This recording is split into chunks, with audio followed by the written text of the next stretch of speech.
Armstrong அவர்களின் படுகொலைக்கு நீதி கேட்டு டாக்டர் பி.ஆர். அம்பேத்கர் இயக்கங்கள் சார்பில் கண்டன ஆர்ப்பாட்டம் நடைபெற்றது. விழுப்புரம் புதிய பேருந்து நிலையம் அருகில் நகராட்சி மைதானத்தில் டாக்டர் அம்பேத்கர் இயக்கங்கள் சார்பில் விழுப்புரம் கள்ளக்குறிச்சி மாவட்ட ஒருங்கிணைப்பாளர் பகுஜன் சமாஜ் கட்சி கருஞ்சிறுத்தை கலியமூர்த்தி தலைமையில் பகுஜன் சமாஜ் கட்சியின் மாநில தலைவர் ஆம்ஸ்ட்ராங் அவர்களின் படுகொலைக்கு நீதி கிடைத்திட வழக்கை சிபிஐக்கு மாற்றி தலித் தலைவர்களுக்கு ஆயுதம் ஏந்திய போலீஸ் பாதுகாப்பு வழங்க வேண்டும் உள்ளிட்ட பல்வேறு கோரிக்கைகளை வலியுறுத்தி கோஷம் எழுப்பி மாபெரும் கண்டன ஆர்ப்பாட்டம் நடைபெற்றது. இந்த ஆர்ப்பாட்டத்தில் ஓவியர் பாண்டியன், மேப் அறக்கட்டளை நிறுவனர் சிலம்பரசன், சமூக நீதி பாதுகாப்பு இயக்கத்தின் மாநில தலைவர் கபூர் சுபாஷ், மாவட்ட தலைவர் பஞ்சவர்ணம் விநாயகமூர்த்தி, ஜீவன்ராஜ், இந்திய குடியரசுக் கட்சி மாவட்ட தலைவர் இருவேல்பட்டு குமார், புரட்சி பாரதம் கட்சி மாவட்ட செயலாளர் தமிழரசன், மேப் அறக்கட்டளை நீதி அறங்காவலர் ஜிப்சி பாரதி, சத்யராஜ், திருவள்ளுவன் மாநில தலைவர் சூசை, மக்கள் தேசம் கட்சி தலைவர் வழக்கறிஞர் ஆசை தம்பி, புரட்சி பாரதம் கட்சி மாநில துணை செயலாளர் வழக்கறிஞர் பூவை ஆறுமுகம், அம்பேத்கர் நற்பணி இயக்கம் பாலன், தென்னிந்திய பறையர் சங்கம் திலகர் பாபு, சட்டப்புலிகள் மாநில தலைவர் சத்யராஜ், சமத்துவ மக்கள் விடுதலை கட்சி மாநில தலைவர் தீபன், எழுத்தாளர் சாபுவி, சிபிஐ மாவட்ட செயலாளர் செண்பகவல்லி, SC/ST ஃபெடரேஷன் மாவட்ட தலைவர் நாகராஜன் மற்றும் அம்பேத்கர் இயக்கத்தின் நிர்வாகிகள் கலந்து கொண்டனர். 7 Green நியூஸ் செய்திகளுக்காக விழுப்புரம் மாவட்ட செய்தியாளர் எஸ். கலைக்குமார்.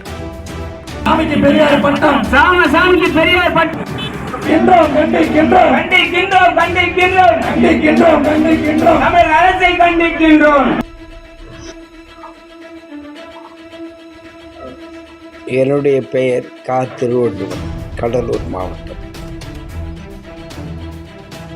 5ஆம் தேதி இரவு 7 மணிக்கு தமிழகம், இந்தியா எங்கும் ஒரு பெரிய அதிர்ச்சியை உருவாக்கியது.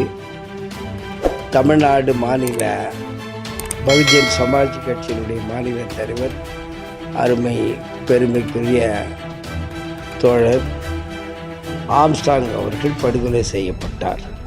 அது இந்தியா முழுக்கவே ஒரு அதிர்ச்சியை ஏற்படுத்தியது. இந்த படுகொலை என்பது, படுகொலை பற்றி பல கருத்துக்கள் சொல்லப்படுது. ஆம்ஸ்ட்ராங் ஒரு பெரிய ரவுடியை போலவும், வேறொரு ரவுடியோடு ஏற்பட்ட மோதலில் ஏற்பட்ட கொலை என்றும், இது அரசியல் சார்ந்தது அல்ல என்றும் குறிப்பாக காவல்துறை சொல்லுகிறது. இது அரசியல் சார்ந்த கொலை அல்ல என்று போலீஸ் கமிஷனரே கூறிவிட்டார். கிட்டத்தட்ட அது அரசனுடைய ஸ்டேட்மெண்ட்டாகத்தான் எடுத்துக்க முடியும். இது அடிப்படையிலேயே ஒரு கமிஷனர் இப்படி அறிக்கை விட்டது தப்பு. ஒரு ஆட்சியின் கீழே நடக்கிற அத்தனை விஷயங்களும் அரசியலோடு தொடர்பு உள்ளது. அரசியல் என்றால் என்ன என்று தெரியாமலேயே ஒரு கமிஷனர் பேசியிருக்கிறார் என்பதுதான் உண்மை. நடக்குகிற அத்தனை நிகழ்ச்சியுமே அதன் பின்னாடி அரசியல் இருக்கும், இல்லாமல் இருக்க முடியவே முடியாது. குறிப்பாக தமிழக அரசு திராவிட முன்னேற்ற கழகம் ஆட்சிக்கு வந்த பிறகு கொலை என்பது சர்வ சாதாரணமாக தமிழகத்தில் நடந்து கொண்டிருக்கிறது. இந்தியா முழுக்க நடப்பது ஒரு பக்கம் இருந்தாலும் தமிழகத்திலேயும் குறைவில்லாமல் தினசரி நடந்து கொண்டிருக்கிறது. இந்த கொலை என்பது ஆம்ஸ்ட்ராங்க்கு மட்டுமல்ல, பிஎஸ்பிக்கு மட்டுமல்ல, ஆளுங்கட்சியான திமுக காரர்களை கூட இப்படிப்பட்ட கொலைக்கு ஆளாகிறார்கள். பாட்டாளி மக்கள் கட்சியை சேர்ந்தவர்கள், கம்யூனிஸ்ட் கட்சியை சேர்ந்தவர்கள், விடுதலை சிறுத்தை கட்சியை சேர்ந்தவர்கள், அதிமுகவை சேர்ந்தவர்கள், இப்படி எல்லா கட்சிகளுமே இந்த கொலைக்கு ஆளாகின்ற நிலைதான் தமிழகத்தினுடைய சட்டம் ஒழுங்கு. முதலமைச்சர் சொல்லுகிறார், சட்டம் ஒழுங்கு சரியாக இருப்பதாக சொல்லுகிறார். திராவிட மாடல் ஆட்சி இந்தியாவுக்கு வழிகாட்டக்கூடிய ஆட்சி என்று சொல்லுகிறார். ஆனால் அப்படியெல்லாம் சொல்லக்கூடிய ஆட்சியாக இது நடக்கவில்லை. மனித உயிர்களுக்கே இங்கே பாதுகாப்பில்லை. சாதாரண மனிதர்களே கொல்லப்படுகிறார்கள், பெண்கள் கொல்லப்படுகிறார்கள், குழந்தைகள் கொல்லப்படுகிறார்கள். உலக அளவிலேயே அதிகமாக கொலை தமிழகத்தில் நடப்பது போலதான் உணர முடிகிறது. அந்த அளவுக்கு கொலை நிறைந்த தமிழகமாக நாம் பார்க்கிறோம். ஆம்ஸ்ட்ராங் ஒரு சமூக சீர்திருத்தவாதி, பௌத்த மதத்தில் தன்னை இணைத்துக் கொண்டவர். பௌத்த ஆலயத்தையே பல லட்சம் செலவு செய்து கட்டியிருக்கிறார். ஏராளமான வழக்கறிஞர்களை உருவாக்கியிருக்கிறார் தன்னுடைய செலவில். மக்களுக்கு பல்வேறு வகையான உதவிகளை பாதிக்கப்பட்ட மக்களுக்கு செய்திருக்கிறார். இதெல்லாம் நானும் மற்றவர்களும் நேரடியாக பார்க்கின்ற காட்சி. அப்படிப்பட்ட மனிதர்களை ரவுடியாக சித்தரித்து, ஒரு மோசமான நபராக சித்தரித்து பேசுவது என்பது தப்பு. இது அரசியல் கொலையிலே ரவுடிகளுக்குள் ஏற்பட்ட கொலை என்று ஒரு பக்கம் காவல்துறை, இன்னொரு பக்கம் ஆளுங்கட்சியை சேர்ந்தவர்கள் பல கருத்துக்களை வெளியிட்டாலும்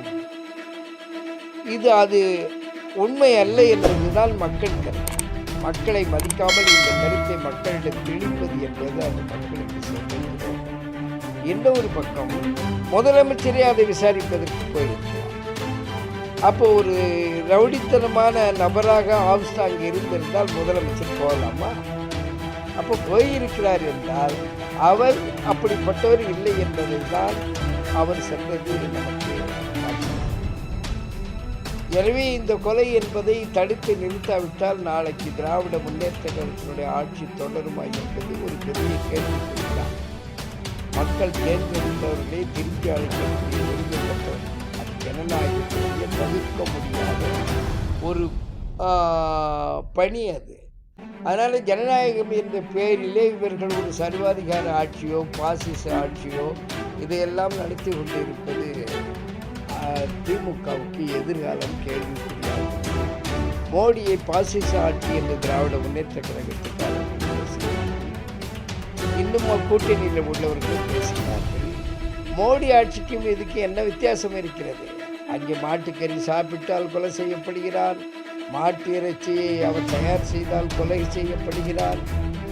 பெண்கள் அங்கு நிர்வாணமாக, மோடி ஆட்சியில் நடக்கிற மாநிலங்களில் நிர்வாணமாக ஒற்றுமையான காட்சியாக கொண்டு செல்லப்பட்டு கற்பழித்து கொலை செய்யப்படுகிறார்கள். ஆக கொலை என்பது உலக அளவிலேயே இந்தியாவில் அதிகமாக நடப்பதற்கு கடுமையான சட்டம் இல்லை என்றெல்லாம் பலர் சொல்கிறார்கள். ஆனால் அது உண்மையிலேயே அம்பேத்கர், புத்தர் போன்ற அறிவிலிருந்தும் கருத்தில் இருந்தும் பார்த்தால் வெறும் சட்டம் அல்ல இது பிரச்சனை. இந்திய சமூக அமைப்பு என்பது இந்துத்துவ கருத்தால் உருவாக்கப்பட்ட சமூகம். இந்தியாவை ஆளுகின்றவர்கள் இந்துக்களாக இருக்கிறார்கள். இந்திய மண்ணை பயன்படுத்தக்கூடிய வலிமை பெற்றவர்கள் இந்துக்களாக இருக்கிறார்கள். இந்தியாவில் உள்ள தொழில்கள் எல்லாம் இந்துக்கள் கட்டுப்பாட்டிலே இருக்கிறது. வர்த்தகம் அவர்கள் கட்டுப்பாட்டிலே இருக்கிறது. சினிமா அவர்கள் கட்டுப்பாட்டிலே இருக்கிறது. ஊடகம் அவர்கள் கட்டுப்பாட்டிலே தான் இருக்கிறது. ஆக இந்த இந்துத்துவ கான்செப்ட் தான் ஒரு மனிதன் இன்னொரு மனிதனை நேசிக்காமல் அவனை வெறுக்கின்ற மனிதனாக வாழ்வித்து கொண்டிருக்கிறது. இந்தியர்கள் யாரும் யார் மீதும் ஒரு பாசம் செலுத்துவதில்லை, அன்பு செலுத்துவதில்லை. ஒரு சமூகம் இன்னொரு சமூகத்தை நேசிப்பதில்லை. ஒரு இனம் இன்னொரு இனத்தை நேசிப்பதில்லை. ஒரு மதம் இன்னொரு மதத்தை நேசிக்க கூடாது என்பதையெல்லாம் இந்துத்துவ அந்த கருத்தை மக்களுக்கு எடுத்துச் சொல்லி இன்றைய வரை அந்த கருத்து பாதுகாக்கப்பட்டிருக்கிறது.